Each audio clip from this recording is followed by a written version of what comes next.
ሰላም የተወደዳችሁ ቤተሰቦች እንዴት ናችሁ? እንኳን በሰላም መጣችሁ ብያለሁ። እንግዲህ በዛሬ ትምህርታችን ደግሞ የደን ቤት እናያለን ማለት ነው። ትምህርታችን የሚሆነው እንደተለመደው በተለያየ መንገድ የአንድን የፊደል ቤተሰብ መሸምደድ ማወቅ እና ቃላቶችን መመስረት ነው ማለት ነው። ስለዚህ እናንተም እዚህ ላይ የማሳያችሁን ፕራክቲካሊ ማለት ነው ደብተራችሁ ላይ በስክሪፕቶ እየጻፋችሁ መለማመድ አለባችሁ ማለት ነው። እሺ እንግዲህ እዚህ ላይ እንደምትመለከቱት የደ ቤት እናያለን። ደ ዱ ዲ ዳ ዴ ድ ዶ ከዛ ስምንተኛ ፊደል ዷ እንላለን ማለት ነው። ኦኬ አሁን ደግሞ ምን እናደርጋለን? አንድ ከመሃል እየዘለልን የተጻፉትን እናነባለን ማለት ነው። ዱ ዳ ድ ዷ በዚህ ላይ አሁን ከመሃል እዚህ ዳሽ ቦታው ላይ የተረሱ ፊደላቶች አሉ ማለት ነው። ስለዚህ እነዚህን የተረሱትን ደግሞ አሁን እንጽፋቸዋለን። እዚህ ላይ ደርቤዋለሁ። ደ ዲ ዴ ዶ እና እነዚህን ክፍት ቦታዎች እንላለን ማለት ነው። አሁን ደግሞ አስተካክለን እንጽፋቸዋለን። አስተካክለን አይደለም እኔ እዚህ ላይ አዘባርቄ እጽፋለሁ ማለት ይሄኛውን አንደኛ ፊደል ነች፣ እቺ ሶስተኛ ነች፣ እቺ አምስተኛ ነች፣ እቺ ሰባተኛ ነች፣ እቺ ሁለተኛ ነች፣ ይቺ አራተኛ ነች፣ ይቺ ስድስተኛ፣ ይቺ ደግሞ ስምንተኛ ፊደል ነች ማለት ነው። ምንድነው አሁን እዚህ ላይ የምትማሩት ማዘበራረቅ ማለት ነው። ዝብርቅርቅ አድርጌዋለሁ። ይሄን ደግሞ እዚህ ላይ ቁጥር ማየት ትችላላችሁ። ያው መጀመሪያ አንደኛዋን ጻፍኩኝ፣ ከዛ ሶስተኛዋን፣ ከዛ አምስተኛዋን፣ ከዛ ሰባተኛዋን፣ ከዛ ሁለተኛዋን፣ አራተኛዋን፣ ስድስተኛዋንና ስምንተኛዋን ዝብርቅርቅ አድርጌ ማለት ነው። ይሄን ምን እንድታርጉ ያግዛችኋል? አስተካክላችሁ መጻፍ። አሁን በተለምዶ ከመጀመሪያ እስከ መጨረሻ ብቻ ማለት አይደለም፣ አስተካክላችሁ ማለት መልመድ አለባችሁ ማለት ነው። ኦኬ እሺ ይሄኛው ያው ኦርደሩን ያሳየዋችሁ ሲስተካከል ምን ይሆናል ማለት ነው? ደ ዱ ዲ ዳ ዴ ድ ዶ ዷ እንላለን ማለት ነው። እንደዚህ እያደረጋችሁ ከተለማመዳችሁ በፍጹም አይጠፋባችሁም። ምናልባት ፕራክቲስ ማድረግ ይጠይቃችሁ ይሆናል። ዛሬም ነገም ምናምን መጻፍ አለባችሁ። ከዛ በተረፈ በጣም ቀላልና ባጭሩ እንድትይዙ ሊያረጋችሁ የሚችለው እንደዚህ አይነት አነባብ ከተከተላችሁ ነው ማለት ነው።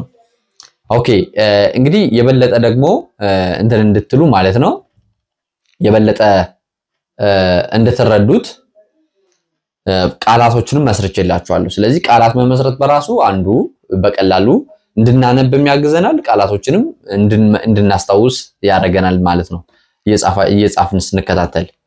እሺ እዚህ ጋር ምን ይላል? ደ በመጀመሪያው ፊደል ማለት ነው።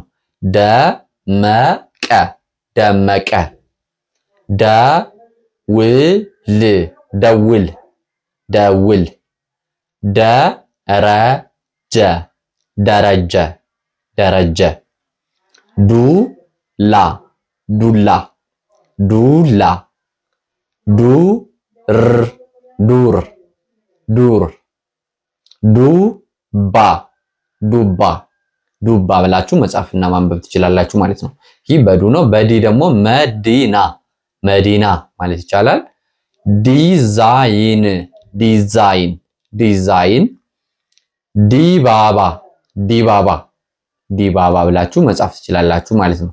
ሌላኛው ዳቦ ዳቦ ዳር ዳር ዳር ዳገት ዳገት ዳገት ትላላችሁ። ከዛ በዴ ደግሞ መጨረሻ ላይ ነው አብዛኞቹ የዴ ቤቶች ዘመዴ ዘመዴ ዘውድ ዘውዴ ዘውዴ ጸዴ ጸዴ ነው ማለት ስትፈልጉ ጸዴ ትላላችሁ ማለት ነው። ሌላኛው ድልድይ ድልድይ ድልድይ ማለት ትችላላችሁ። ድመት ድመት ድመት ድሮ ድሮ ድሮ ማለት ትችላላችሁ ማለት ነው። ኦኬ ሌላኛው ዶሮ ማለት ይቻላል። በዶ ዶሮ ዶማ ዶማ ዶክተር ዶክተር ዶክተር ማለት ትችላላችሁ ማለት ነው።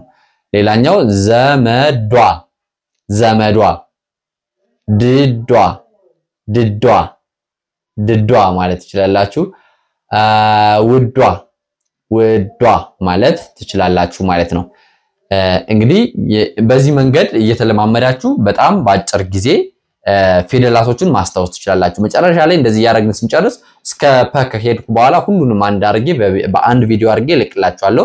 እስከዛ ግን በየቀኑ አሁን ስለ አንድ ቪዲዮ ብቻ አምሳራላችሁ ስለ አንድ ፊደል እንዳትረሱ እንዳይወሳሰብባችሁ ስለፈለኩ ነው። ስለዚህ በዚህ መንገድ ለራሳችሁ ከኔ ፈጥናችሁ ማንበብ የምትችሉ ልጆች ራሱ እንደዚህ ያረጋችሁ ብትለማመዱ በአጭር ጊዜ እንድትችሉ እንድትጽፉና እንድታነቡ ያግዛችኋል ማለት ነው። እንግዲህ ቀላል ስለሆነ የዛሬ ቪዲዮአችን እቺን ትመስላለች። በነገ ቪዲዮአችን ደግሞ ጀ ፊደልን እናያለን እያልን እስከ መጨረሻው እንቀጥላለን። እናንተ ግን ሰብስክራይብ ማድረጋችሁን ላይክ ሼር ማድረጋችሁን እንዳትረሱ። በውስጥ መስመር ደግሞ በአጭር ጊዜ መማር ከፈለጋችሁ በሳምንት 5 ቀን በቀን 1 ሰዓት እያስጠናናችሁ በአጭር ቀን መጻፍና ማንበብ እንድትችሉ እናግዛችኋለን ማለት ፈልጋለሁ።